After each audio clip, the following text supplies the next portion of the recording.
Promise किया था कि हम 1 लाख भर्तियाँ निकालेंगे और ऐसा करेंगे, वो अभी 1.5 साल में तो हमको होता हुआ नहीं दिखा। हरीश जी, जगत प्रकाश नड्डा जी का एक ड्रीम प्रोजेक्ट बिलासपुर में रहा है और धरातल पे उतरा है और आज आप देख रहे हैं एम्स। आदरणीय प्रधानमंत्री जी के द्वारा एक बहुत बड़ा तोहफा है बिलासपुर के लिए। क्या लगता है जो हिमाचल है, हिमाचल अब एक उड़ता पंजाब और उड़ता हिमाचल एक श्रेणी में आ रहा है। नमस्कार, आप देख रहे हैं अनंत ज्ञान टीवी। आज हमारे साथ मौजूद हैं एक्सक्लूसिव बातचीत करने के लिए भाजपा के राष्ट्रीय अध्यक्ष केंद्रीय स्वास्थ्य मंत्री जगत प्रकाश नड्डा के पुत्र हरीश नड्डा जी। हरीश जी, सबसे पहले अगर बात करेंगे कि यूथ की, आप यूथ हैं, यंग हैं, नया चेहरा है, क्या लगता है जो हिमाचल है, हिमाचल अब एक उड़ता पंजाब और उड़ता हिमाचल एक श्रेणी में आ रहा है, क्या लगता है हिमाचल का जो समय है इस वक्त कैसा चल रहा है?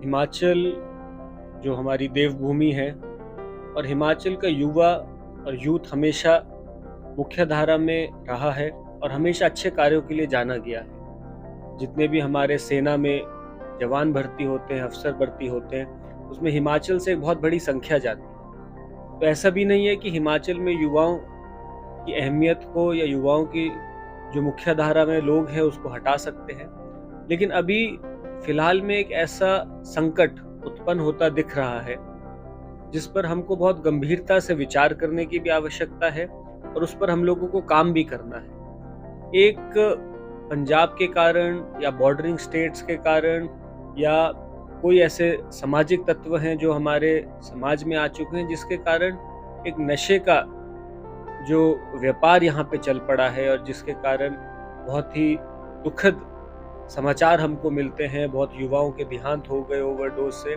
तो ये समस्या हिमाचल में उत्पन्न हो रही है और इसको देखते हुए बहुत दुख भी होती है, बहुत पीड़ा भी होती है। तो मैं बहुत आवश्यक है कि हम सब जागरूक हो और हम सबको मिल करके इसके लिए काम भी करना है और इसका समाधान भी ढूंढने की आवश्यकता है। हरीश जी, क्या लगता है कि अगर हिमाचल की वर्तमान की बात करें तो कांग्रेस की सरकार है और आपकी जो पृष्ठभूमि मान ले या पूरा बैकग्राउंड जितना मान ले भारतीय जनता पार्टी से जुड़ा है, क्या लगता है जो कांग्रेस की सरकार है वो युवाओं के जितने वादे थे और युवाओं को जो जो सुविधाएं दे रही हैं, क्या वो संपन्न है, क्या वो सही है? जब चुनाव हुए थे तो सरकार ने बहुत वादे किए। मैं एक समाज सेवी हूँ, एक्टिव पॉलिटिक्स में नहीं हूँ, लेकिन मैं भारतीय जनता पार्टी का एक सक्रिय कार्यकर्ता हूँ और इलेक्शंस में और हर समय मैं पार्टी के लिए काम करता हूँ और काम करने की इच्छा रखता हूँ। लेकिन जिस तरीके से और जिस उम्मीद से यहाँ की जनता ने सरकार को चुना था, यदि उन्होंने इस सरकार पर विश्वास दिखाया था, तो इस सरकार की जिम्मेदारी बनती थी कि वो अपने वादों को पूरा करती। जो उन्होंने रोजगार लोगों को उस समय बहका के उनको आकर्षित किया था, जो वादे करके, वो उनको पूरा करना चाहिए था। अभी तक ऐसी कोई परीक्षाएं जो उन्होंने करी हो, कोई एग्जाम्स जो उन्होंने सरकारी भर्तियों के लिए किए हो, कोई उन्होंने ऐसी पोस्ट निकाली हो किसी भी तरीके की जिसमें उन्होंने ऐसे प्रॉमिस किया था कि हम 1 लाख भर्तियां निकालेंगे और ऐसा करेंगे, वो अभी 1.5 साल में तो हमको होता हुआ नहीं दिखा। जब बीजेपी रोजगार की बात करती है तो वो डायरेक्ट इनडायरेक्ट एम्प्लॉयमेंट की बात करती है, एम्स जैसे इंस्टीट्यूट्स के माध्यम से एम्प्लॉयमेंट की बात करती है, वो प्रोजेक्ट्स के माध्यम से एम्प्लॉयमेंट की बात करती है। लेकिन जो यहाँ पे आके इस पार्टी के लीडर्स ने लोगों को भड़काया, युवाओं को बहकाया कि हम इतना रोजगार देंगे, पहले कैबिनेट में हम ऐसे निर्णय करेंगे, दूसरे में के, वो सब अब लोगों को उनसे प्रश्न करने चाहिए और उन प्रश्नों के उनको जवाब देने चाहिए, क्योंकि ये यहाँ के युवाओं के साथ एक बहुत बड़ा धोखा है। और उन लोगों को जो उन्होंने प्रॉमिस किया है, चाहे वो रोजगार के माध्यम से हो, चाहे उनको स्वरोजगार के अवसर हो, तो ऐसा मुझे कुछ होता हुआ दिख नहीं रहा है। तो इस पर सरकार को जवाब भी देना चाहिए और युवाओं को स्पष्टीकरण भी करना चाहिए। वर्तमान में हिमाचल में जो शिमला में एक विवाद चला हुआ है मस्जिद का, क्या लगता है सर कि ये विवाद एक राजनीतिक रूप दे रहा है या फिर एक सही तरीके से एक जिसका विरोध किया जा रहा है? मेरे को ऐसा लगता है कि कोई ऐसी विशेष कोई पार्टी के लोग उसमें अकेले नहीं हैं। ये समाज के विभिन्न जो संगठन हैं, अलग अलग संगठनों के लोग निकल के आए हैं, जो उनके अंदर की भावनाएं हैं वो उन्होंने प्रकट करने का प्रयास किया है और जिसका उनको अधिकार है। मेरे को लगता नहीं कि ये किसी पॉलिटिकल पार्टी के द्वारा ऐसा उकसाया हुआ है।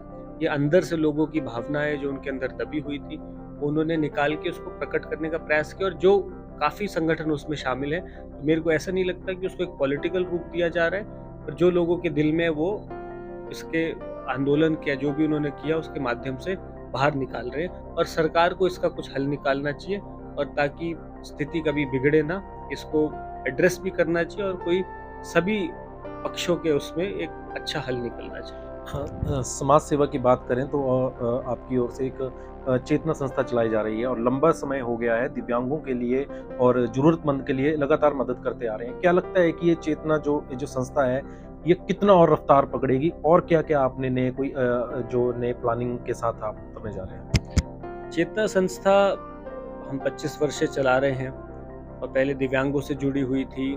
दिव्यांगों के बाद माताजी ने, मेरी माता द्वारा डॉक्टर मल्लिका नड्डा जी ने शुरू किया था। फिर हमने उस संस्था को महिलाओं से जोड़ा, हम स्किल डेवलपमेंट कर रहे हैं। मैं जब से पढ़ाई करके आया हूँ तो मैंने उसको युवाओं से जोड़ने का प्रयास किया है। मेरा ऐसा मानना है कि इस संस्था के माध्यम से हम निस्वार्थ भाव से हर वर्ग के लिए काम करें।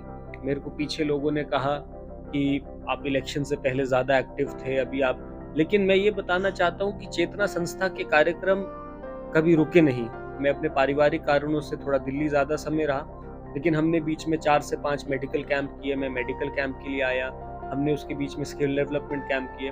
तो समय समय पर हमने बहुत उसका प्रचार नहीं किया, बहुत उसको हमने ऐसे पब्लिसिटी नहीं की। मैं यहाँ पे बीच में आता रहा और सामाजिक कार्य करता रहा। तो चेतना संस्था का उद्देश्य है कि वो सभी वर्गों को छुएगा। मैं उदाहरण के तौर पर बता सकता हूँ आपको कि हमने एक संकल्प लिया है कि हम बच्चों के लिए क्विज करेंगे। अभी पीछे हमने क्विज कंपटीशन किया, उसको हर वर्ष करेंगे। जो नशे की समस्या है, लोग जाते हैं डी एडिक्शन की ओर। मेरा मानना है कि यंग एज से सेंसिटाइजेशन जरूरी है। तो मैं पर्सनली, मैंने पहले भी ये किया, उस दिन भी मैंने बच्चों को जागरूक किया। 9th, 10th, 11th, 12th के बच्चों को जागरूक करना चाहिए ताकि वो इस चीज़ से एडवांस में बच के चले। हम मेडिकल कैंप्स कर रहे हैं और करते जाएंगे। हमारा निर्णय है कि हम पूरे प्रदेश में भी मेडिकल कैंप करेंगे। अभी हम जिला स्तर पर कर रहे थे। उसके बाद यदि आप बात करें तो हमने एक अभियान चलाया जिसमें हमने गरीब महिलाओं को शादी में एक सहयोग करने का भी निर्णय किया है। अभी तक हम ऐसे 11 से 12 महिलाओं को सहयोग कर चुके हैं। मैं कुछ प्राइमरी स्कूल्स को सहयोग कर रहा हूँ, जिसमें हम 1-1, 2-2 लाख की लागत से हमने 3 से 4 स्कूलों को सहयोग किया है। हमने अभी 4 स्कूलों में स्मार्ट क्लासेस लगवाई हैं। तो ऐसा नहीं है कि मैं आके उसको बहुत पब्लिसाइज कर रहा हूँ कि काम नहीं हो रहा है। हरीश जी, जगत प्रकाश नड्डा जी का एक ड्रीम प्रोजेक्ट बिलासपुर में रहा है और धरातल पे उतरा है, और आज आप देख रहे हैं वह एम्स। क्या लगता है इस ड्रीम प्रोजेक्ट को देखकर किस तरीके से महसूस करते हैं आप? हम लोगों को एक सौभाग्य मिला कि हम शुरू से साक्षी रहे। आदरणीय प्रधानमंत्री जी के द्वारा एक बहुत बड़ा तोहफा है बिलासपुर के लिए, और जिस तरीके से ये बिलासपुर में लाया गया, बहुत प्रयास हुए कि इसको रोका जाए, इसको किसी और जगह शिफ्ट किया जाए। कभी जमीन का इशू रहा, कभी इसको किसी और जिले में ले जाने का इशू रहा, लेकिन शुरू से ही क्योंकि बिलासपुर के लोगों का प्रेम, आशीर्वाद था और एक इच्छा थी कि बिलासपुर के जो हमारे विस्थापित लोग हुए उनके लिए एक ऐसा तोहफा लेना चाहिए जिससे वापस उनकी जीवन मुख्य धारा में आए। तो इसमें हमारे जितने भी प्रदेश के लीडर्स हैं, जितने हमारे जिला के लीडर्स हैं, नड्डा जी, अनुराग जी, उन सब ने मिलके प्रयास किया और आज ये एम्स यहाँ पे खड़ा है। और ये एक ऐसा प्रोजेक्ट है जो 5 वर्षों के अंदर जिसका शिलान्यास भी हुआ और जिसका उद्घाटन भी हुआ। ये प्रोजेक्ट बहुत ही लाभदायक भी है। बिलासपुर और हिमाचल के लोग बहुत इसमें इलाज करा रहे हैं, जिनको दूर जाना पड़ता था। बहुत हमको सुख मिलता है, संतुष्टि मिलती है कि जो एम्स या IGMC दौड़ते थे वो अब यहीं पे इलाज करा रहे हैं। उनकी दुआ भी मिलती है, उनका आशीर्वाद भी मिलता है, तो मन को बहुत प्रसन्नता होती है कि बिलासपुर मुख्य धारा में आया है और डायरेक्ट और इनडायरेक्ट एम्प्लॉयमेंट के माध्यम से लोगों का बहुत भला हो रहा है।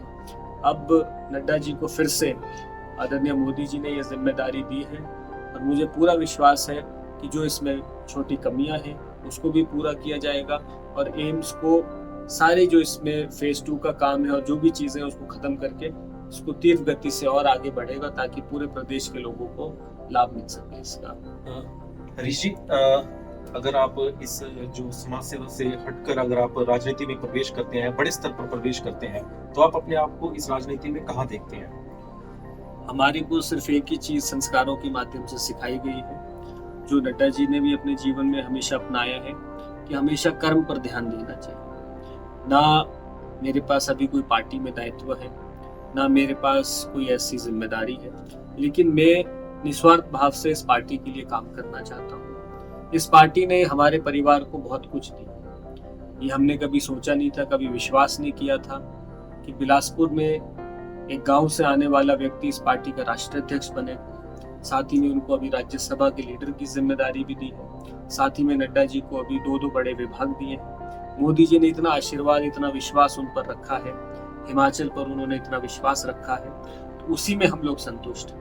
मैं सामाजिक कार्यों के माध्यम से यहाँ पे रहूंगा, कार्य करता रहूंगा। पार्टी मेरे लिए जो उचित समझेगी, जैसा पार्टी का कभी भी आदेश हो, हम उसके लिए खड़े हैं, हमेशा तैयार रहेंगे। नहीं तो हम हमेशा समर्पित कार्यकर्ता और समाज सेवी के नाते समाज के लिए भी खड़े रहेंगे और पार्टी के लिए भी खड़े रहेंगे, क्योंकि ये मेरी जिम्मेदारी होती है। और इसी भूमिका में आपको, मैं एक समाज सेवी की भूमिका में आपको यहाँ पे मैं दिखता रहूंगा और समाज के लिए काम करता रहूंगा और काम बढ़ाता रहूंगा। ये थे हमारे साथ मौजूद हरीश नड्डा जी। नमस्कार।